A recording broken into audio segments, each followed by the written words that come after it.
ఆయితరం పూటనో పండగకో పబ్బాలకో ఇంటోళ్ళని తీసుకొని హోటల్కు పోయేది. ఊర్ల ప్రయాణం పోతే వండక తినుడు కుదరదు కాబట్టి తోవెంట హోటళ్ళల్లో తినేది. కానీ ఇప్పుడు ఇంట్లున్నా బయటున్నా ఆఫీస్కి వచ్చినా ఊర్ల బాట పట్టినా పోయి ముట్టించుడు తక్కువ, బయట తినుడు ఎక్కువ. ఆన్లైన్ ఫుడ్ వచ్చిన కాంచెల్లి వంట చేసుడే బంద్ పెట్టి ఉండొచ్చురు కొందరు. ఇప్పుడు గీ ముచ్చట దేనికంటే ఫోన్లు తెరుసుడు, ఆర్డర్ పెట్టుడు, కుమ్ముడు, పొద్దుగాల నాస్టా, పగటిలి బువ్వ, రాత్రికి డిన్నర్. గిట్లా పడుసోళ్ళు ఇంటి తిండికి దూరమై ఆన్లైన్ తిండికి మరిగిర్రట మంచిగా. లోకల్ సర్కిల్స్ అనే సంఘం తరపున దేశంలా 277 జిల్లాల్లో 24,000 మందిని అడిగి చెప్పిన ముచ్చట. ఇంట్లో వండిన దానికంటే బయటికెళ్ళి తెచ్చుకుందే కమ్మగా ఉందంటూరట శానా మంది. అది సుత ఎక్కువ మటుకు జంక్ ఫుడ్డేనట.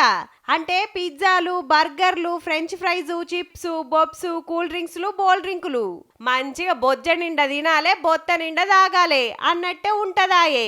ఏమన్నా వండేదుందా, పెయ్యాల్సేదుందా? ఫోన్లు ఆర్డర్ ఇస్తే చూస్తుండగానే కూకున్న కాడికొచ్చే. ఆఫర్లు, డిస్కౌంట్లని ఆశ పెడితే ఎగబడి తినబట్టిరి. ఎప్పుడో ఓ పారంటే ఏం కాదు గాని ఊకూకే తింటే లడ్డు బాబుకు అన్నదమ్ములు లెక్క తయారైతారటుల్లా. మళ్ళా పొద్దుగాల లేచి నడిచేది లేదాయే, చెమట తీసేది లేకపాయే. ఇగేముంది, బీపీలు, షుగరు, గుండె బీమార్లకు ఎలకంబెల్లు కొట్టినట్టే సుమా. జర పైలం.